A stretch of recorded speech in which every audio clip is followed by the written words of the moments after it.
This is the web transmission service of the Royal Canadian Military Institute. Our annual Reserve Forces Night took place on March the 14th. This year's guest of honor was Brigadier General Joe Robinson, Deputy Commander of the 4th Canadian Division and Joint Task Force Central.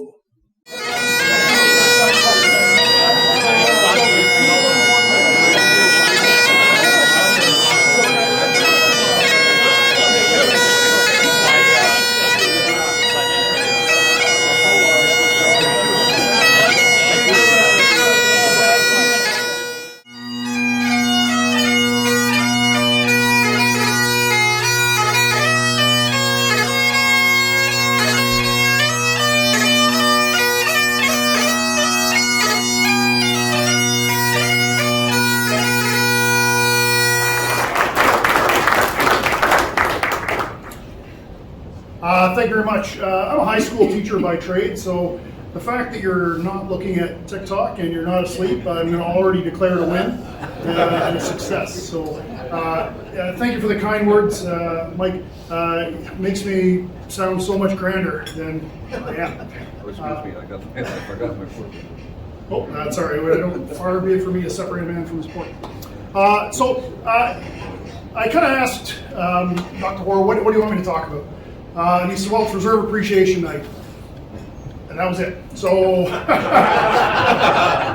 what I'd like to do is kind of cover a few things that we are doing in the 4th Canadian Division right now, as far as some of the challenges that we have, how we're approaching those challenges, and how we're changing what we do in order to meet the current operating environment. We're all very clear as to what's happening in the world today and the incredible requirement for good soldiers from this country to be in places around the world in various capacities.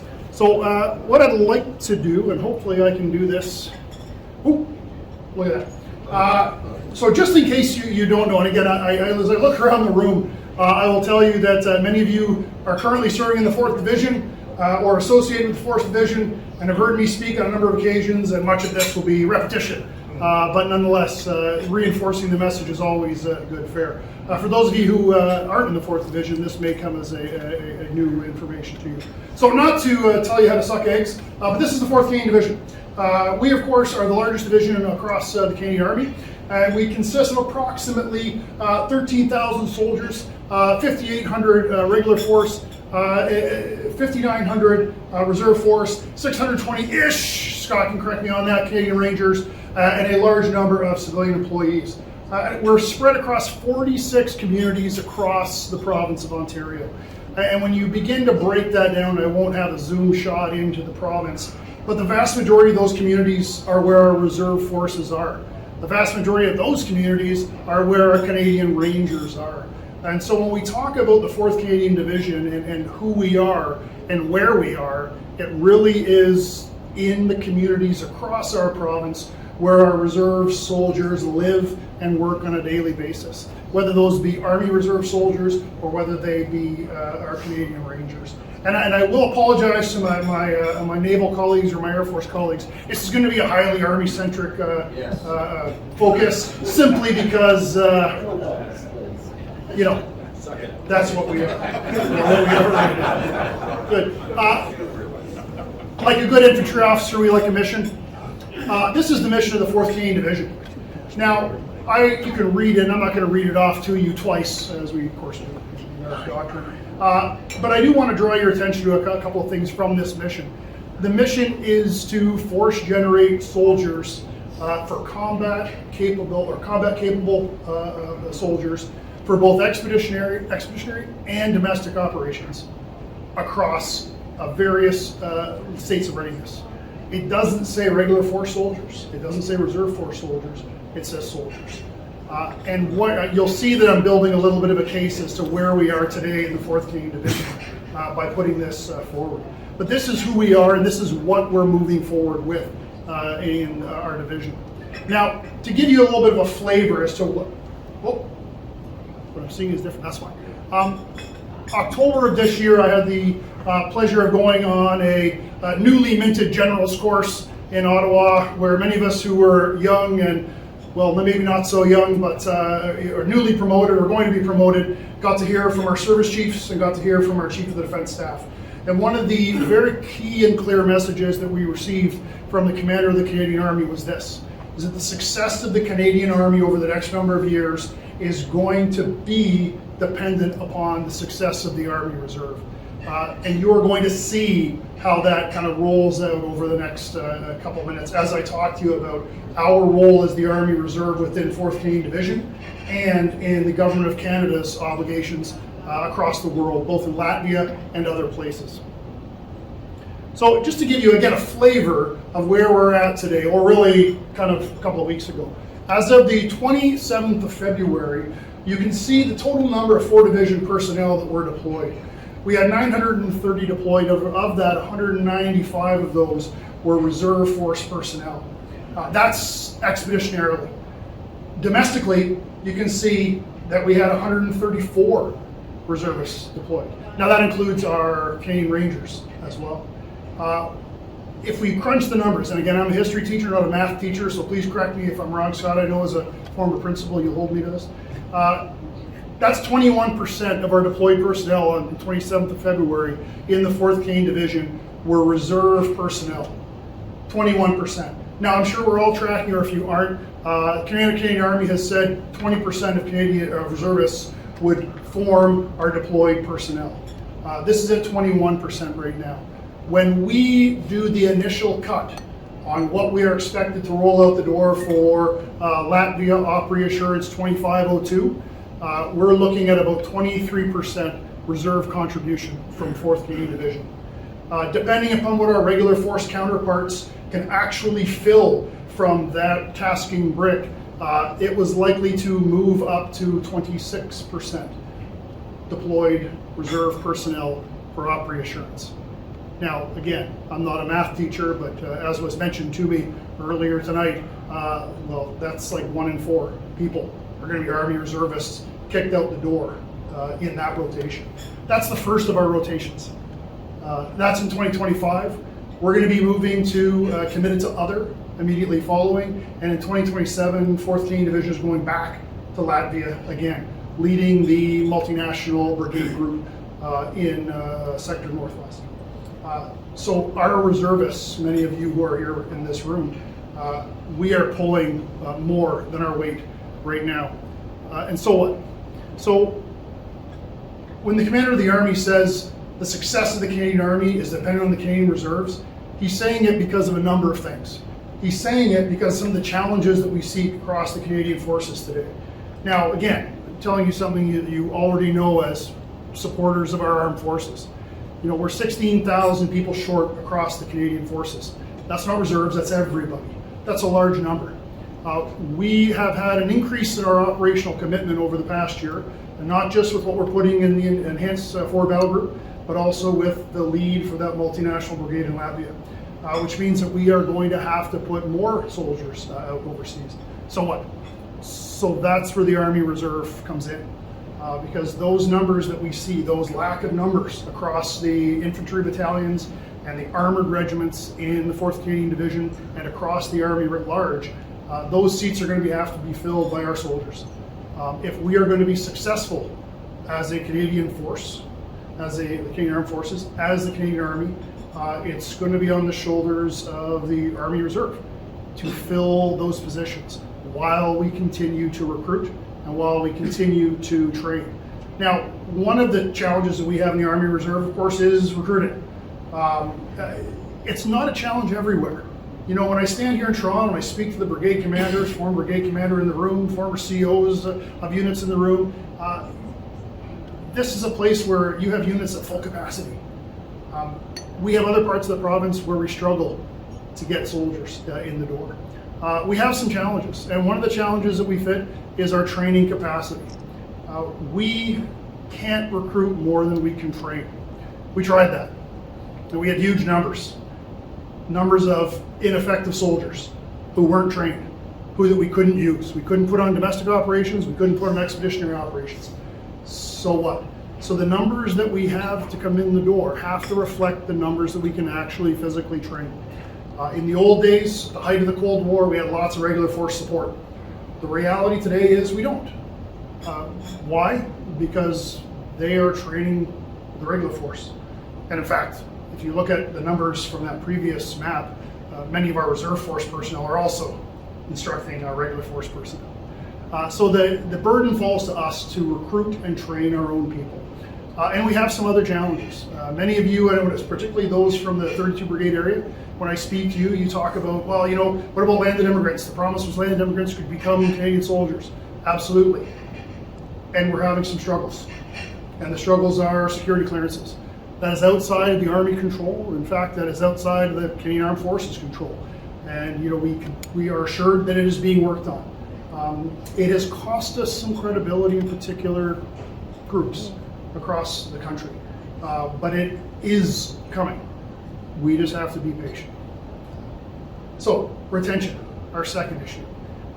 This is not a new. When I talk to some of our, I'll use veteran reservists as opposed to the senior reservists that I speak to. The idea of retention has always been a problem for us. When we crunch the numbers, it's about at the 6-year mark. If we can make a sergeant, that sergeant generally stays. If we can make a major, we've got them for their career. But up until either of those 2 points, it's tough. After 6 years, we lose a large portion of our force. And that's something that we have to work on. That's something we have to do a better job of.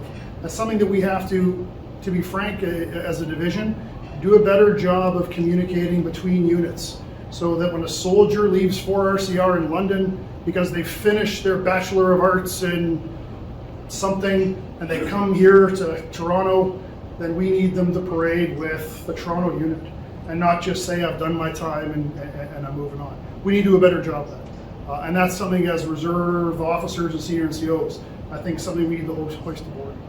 Because those are the people who train our soldiers. The Master Jacks, the lieutenants and captains, they're the ones who are involved in IT certainly more than me and many of you sitting there. We're also challenged by struggling reconstitution with being in the build and committed phase. Now, what's reconstitution? Well, it's a priority. CDS mentioned as a priority. Rebuilding the CAF after Afghanistan, both from a personnel side, both from an equipment side, and both from a training side.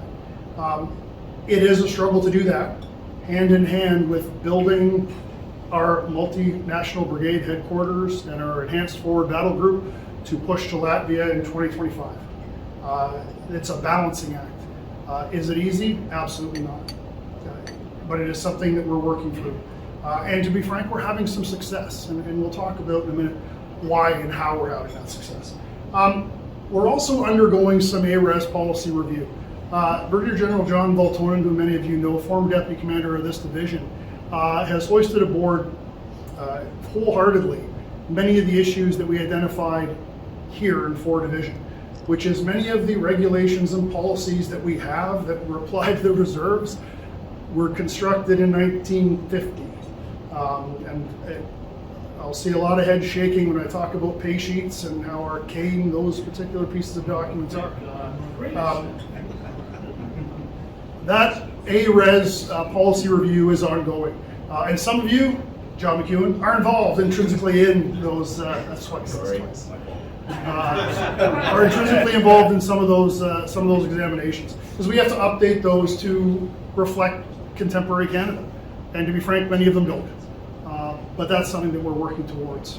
But it's a strength, it's a challenge. My last kind of point before we talk about the way ahead is relevancy. And when I bring this up with serving soldiers and honoraries, they look at me with a quizzical look and they say, of course the Army Reserve is relevant. Like, what are you talking about? Like, look what we do. And yes, you're talking to the converted, I drank Kool-Aid, I get it. But it's not each other we're convincing of our relevancy. It's Canadian society. It's Canadian public, it's the government of Canada. Relevancy for us equals readiness. To be able to push soldiers out the door for domestic operations and for expeditionary operations. That's what relevancy means. And again, I won't go into my diatribe on the collection of data. Many of you in this room have heard me talk about that. But that data is important. Because when Treasury Board makes decisions based upon budgets for the Canadian Armed Forces, and when the Canadian Armed Forces decides who gets what money, relevancy is critical. Operational readiness is critical. Our trained effective strength, meaning the soldiers that we actually have trained to be able to get out the door, is critical. When we have a whole bunch of soldiers who are not trained effective strength, but they've been on our books for 2 years, it's tough to describe relevancy. Now, it's easy to do readiness and easy to do relevancy when we're filling sandbags and kicking down fires. But we need to make sure that that relevancy and that readiness exists every day, every week, and every month. And it's a challenge. And I don't have to talk to you who are wearing red right now about the challenges you have every day with operational readiness and relevancy. But these are the challenges we have. Now, so what? So the way ahead. This isn't doom and gloom. In fact, this is the opposite. We are entering and have entered an absolutely fantastic point for the Canadian Army Reserve. We are doing things that when I joined the Reserve from regular force, I wouldn't have thought possible. We are in the midst of culture change. And you know, I don't like the term change. It's a spectrum. We're moving. It's a process. We're always moving forward to update who we are to be relevant and applicable to Canadian society. Culture change is not a destination. It's a process. It's a thing that we have to do every single day. And I put up a couple of things up here to kind of talk about. Diversity of the force. A fantastic picture here from International Women's Day, an event that was put together by 32 Brigade that I attended last Saturday evening. An absolutely fantastic grassroots event that demonstrated to the command teams who happened to be there for their conference, command team conference, as well as everybody in the room, the relevancy of the other side of the force, the female side, women's side of the force. And it was incredibly moving to hear the stories of some incredible achievements that these soldiers and sailors have gone through and accomplished on behalf of not just themselves, but us as a force. And to be frank, that's something, and I told a few people here, including Lieutenant Colonel Stalker, this is something that we should be replicating across all of our brigades across the country. Because it is a meaningful way to hear and to be frank, to celebrate another idea. I don't have to talk to many of you in this room about diversity of your units, because when we go to the floors of your armories, the most diverse place in the Canadian Forces are the reserve units and 32 Brigade in particular. And it is fantastic, and it is something we need to replicate in our other brigades. Now, certainly the demographics of this brigade, different perhaps than other brigades, but certainly we're making our way. We're making our way through this, and it's having an enormous effect. We're also seeing change as it comes to transparency and accountability. We've had some leadership issues in the past. We're all cognizant of that. And in many ways, we've struggled to deal with them. But we've had incidents over the past 6 months, 8 months, where soldiers on the armory floor have identified a wrongdoing and have had the integrity to stand up and identify that wrongdoing from superiors, both NCOs and officers. And that is enormous. These incidents in years past may have gone unchallenged. These soldiers might have been too afraid to make these sorts of observations. But they're not doing that now. They are standing up. And that's a win. We are moving the force forward. We are doing things different than we did before. And it's having an enormous effect. But again, it's change, not an event, a process. And we're having success with it. Now, one of the things that we are trying to do in 4th Canadian Division is really push a single team approach. The reality is that we can't be the regular force in the Reserve Army anymore. We are too important of a commodity for the regular force to simply push us aside and use us as they will. In our division, from the commander to the sergeant major, down to the staff, when decisions are made about what the division is doing, it has a reserve element attached to it. There are conversations about how the reserve can be part of the team, how they are part of the team, and how these are going to affect our reserve soldiers, and how we can move forward as a single entity to meet the mission that we have been put forward, occurs all the time. And I'll tell you that has not been the case. And those of you around long enough, I'm sure you can understand that we have often been a stepson or stepdaughter to our regular force counterparts. And I can assure you that it's not that way right now. It is part of what we think about doing on a daily basis. We see that integration going on throughout the division. This great picture from this week's exercise with 31 Canadian brigade groups, Earth Response Company group, and a representative from 3CRPG doing some training up in Moosonee. We're seeing this integration more than we ever have been before. And that integration is paying dividends. It's paying dividends in this case to our Rangers with exposure to our Army Reserve personnel, and it's paying enormous dividends to our Army Reserve soldiers who are now having experiences that they had never had before. We're all tracking, I'm sure, the importance of winter warfare and Arctic operations to the Government of Canada and to the Canadian Forces. And this exercise and the other ones that are going on similarly across the Canadian Army are demonstrating that integration, are demonstrating the rebuilding of that capacity and capability across the Canadian Army. We're also building a cultural deployability. Now, for years we've talked about a cultural deployability and what that means. And for a long time we just keep saying, well, you gotta be ready to go. Okay, but we're all reserve soldiers. And we had a conversation at the head table, what we want over, maybe it was in the long bar. We can't have I've got 5 positions on this rotation, who could go on Monday? And we've had that for years. And for a long time, we have asked the Canadian Army, who has asked the Canadian Joint Operations Center, in order to get our tasking orders out well in advance. Now, I know we're still waiting on the CFTPO, the formal CFTPO, but that CFTPO, which is the tasking order and position by that we can put names against, is going to be coming out at a minimum a year ahead of our deployment to Latvia.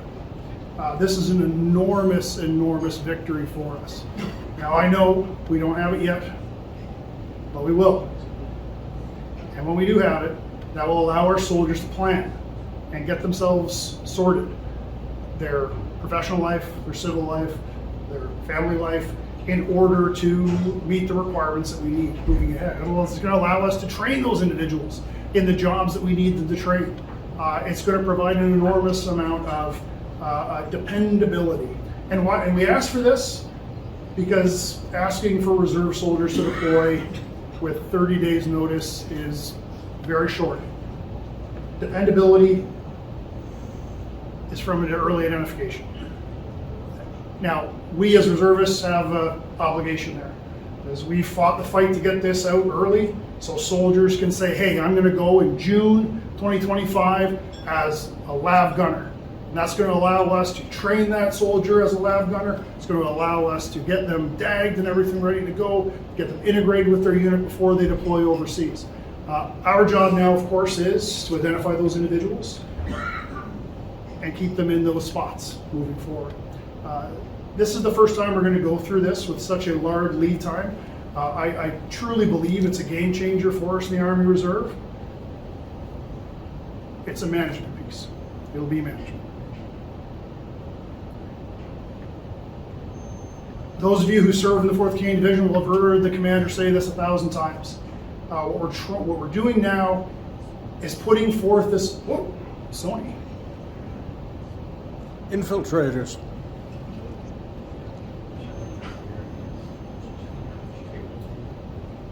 All right, well, I'll just mention is readiness and operational focus. you've heard this across, from the CDS to the commander of the Army all the way down. Everything we do needs to feed the machine. And the machine is our operational readiness and our operational deployments. So we are doing things different in the 4th Canadian Division than we have before. And I know those in uniform will be tired to hear this, but RST, our Reserve Summer Training, is different now than it was. And while this year it might look similar, next year it's going to look different. Why? Because we're going to be taking a look at the positions on these operational tours and identify what we need. It's not going to be a wash, rinse, repeat as it has been before. It simply can't be. We need to be able to train specifically for those soldiers that we're going to deploy. Now, we're also trying to do this with fewer people, and in some cases, limitation on resources. We're also seeing an increase in experiential training. Right now, on Op Unifier and Op Union, we've got corporals, reserve and regular force, who are teaching soldiers in the Ukrainian army who are literally going into the breach and fighting in the coming months on behalf of their nation state. These are corporals. These are not master corporals. These are not individuals who are qualified to teach, individuals who have their AJLC, but they are actually doing what we're training our soldiers back here on course to do. And so we're looking at those individuals and we're capturing the activities they have done in order specifically to give them credit for that experiential learning. Now, if you've been in the Army a while, that's new. In the past, we would have said, yeah, that was great, but do you have the qualification? And we can't do that anymore. Or at least we can't do that for the next little while. And the next 3 years, as we are in the build, committed to NATO, committed to other, and committed to NATO again, it's simply going to be different than what we've seen before. And that's a good thing, because we're training to need. We're not just training. We have a focus. Let's see if I can get it. Now, my last couple points there, and again, I said we could open up to questions if you have them. I don't know if we have time to do that, but I'm certainly open to that. Reserve units are at the forefront of force generation over the next 3 years, both for domestic and expeditionary operation. We are seeing, led by 32 Brigade in the last 2 years, a trial of a brigade as a lead mounting formation for a named operation. And we learned an incredible amount of information, a incredible amount of lessons learned from that. We are going to see more of that. The 4th Canadian Division is going to be providing lead mounting formations to 31, 32, and 33 Brigade. Now, they're not necessarily responsible to provide every single soldier for those named operations, but they are going to generate the soldiers. They are going to organize the training for those soldiers and put them out the door. This, led by 32 in the last year, is an enormous undertaking and something with which we thought the Army commander would push back on hard. But in fact, the Army commander has confidence based upon what we have done in this division and the lessons learned to do it. And again, we're in a position that that's a great thing. We're being given responsibility for things that we have never been given before. And it's not because of desperation. Numbers are low, but we need expertise to do this and do it properly. And our regular force counterparts can't do it. They have their hands full. And so it's on to us to do it. And that's a good thing. Now, my bottom line, which you would see up there if the camera was working. This is a pivotal time for the Canadian Army Reserve. We're being given opportunities and expectations that we've never been given before. And, you know, there are those who see this as a difficult time. I don't. I see this as an enormous opportunity for our soldiers. And not just the soldiers that we're kicking out the door, but the soldiers who are going to lead these lead mounting formations, who are going to be supporting the Government of Canada and its obligations. You know, every day more opportunities show up for our Army Reservists. Every single day we're being given the opportunity to do things that we haven't done before. And so it is a good time to be in the Canadian Army Reserve. If you're a young soldier today, the opportunities are endless for you. And you know, I don't kid myself when I realize that might sound a little cliche, but I don't believe it is. You know, our soldiers join to do stuff. They don't join to go into the armory and watch another PowerPoint on putting up a hooch. They join to do stuff. And we're being given, as the Army Reserve, the opportunity to do stuff in a way in which we haven't before. So these are good times. And I most certainly, you know, I hope that you share my optimism moving forward. Now, that's kind of all I have. I appreciate your attention. You've been much better than a grade 10 history class. Anyways.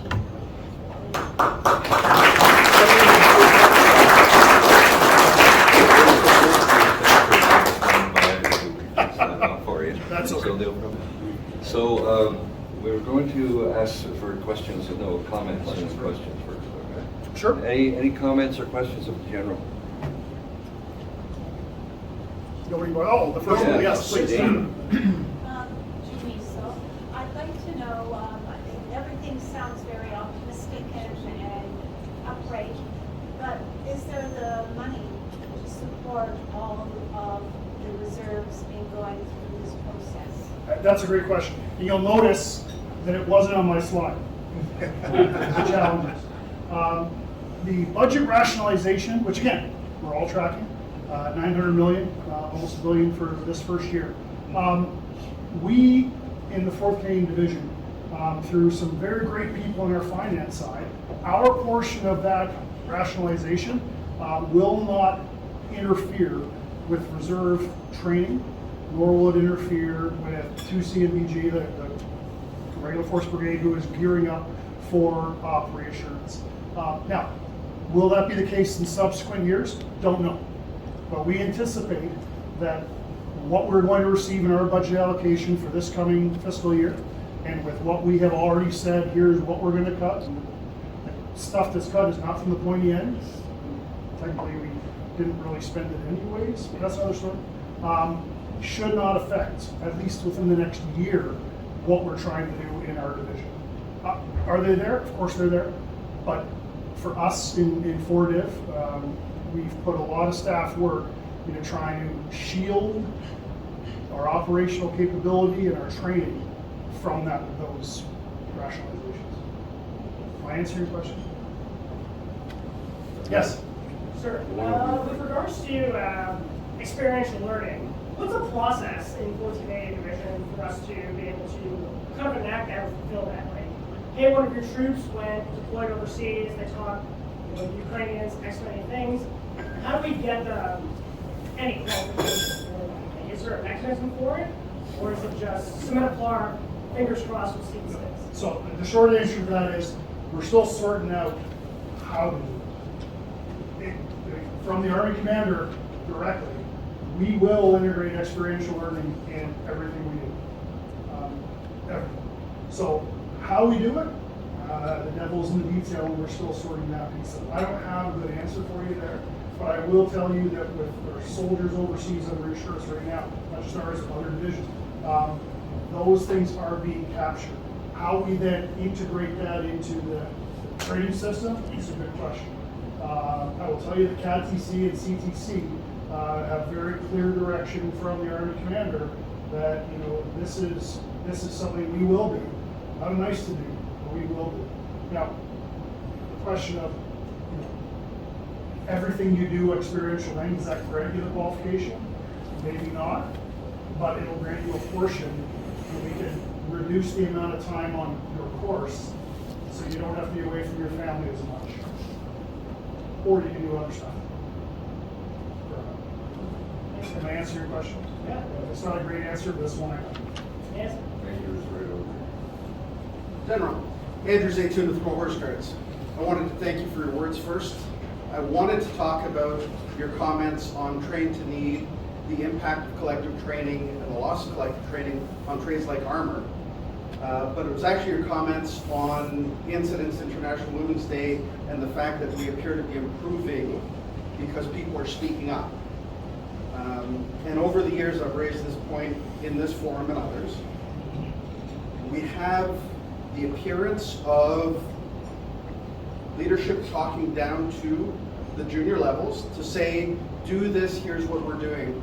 What we don't appear to have is a message back for our troops to say, when you raise a point like you're trained to do in bystander training, when you alert things, when you do all those things, and the system outside of 4div declines to investigate, declines to prosecute, we don't have the equipment, how do we answer that in a way that isn't, oh, that's outside of our scope? We hold our leaders to a higher standard internally. How do we show them that through the CAF we're doing the same? The short answer to that is, I don't have an answer. You hit one of the major friction points that we're dealing with across the CAF. I do believe we are moving forward with it, moving forward in a positive manner. Those pieces in our new system have not been knitted up tightly enough in order for us to give those sorts of answers back to our soldiers. And I'm acutely aware, as is the commander, that it is a dissatisfier in many cases. I appreciate the answer, I appreciate the candor. It is absolutely something that undermines every step of reconstitution and the retention. I'm hoping that in the interim we can come up with an answer that we can come back. The 4CAN placemat that talked about all of those things that we want to do is at danger of being undermined completely by the actions perhaps outside of our control, but that impact our soldiers. And we're looking for your help on that. Yeah, acknowledge and believe you when I say it's hoist to the board. Thank you, General. And your point about the retention piece, it links to that. And we need to be responsive to our soldiers in a better manner. It's not falling on deaf ears. And I promise you I will do what I can to move those chains.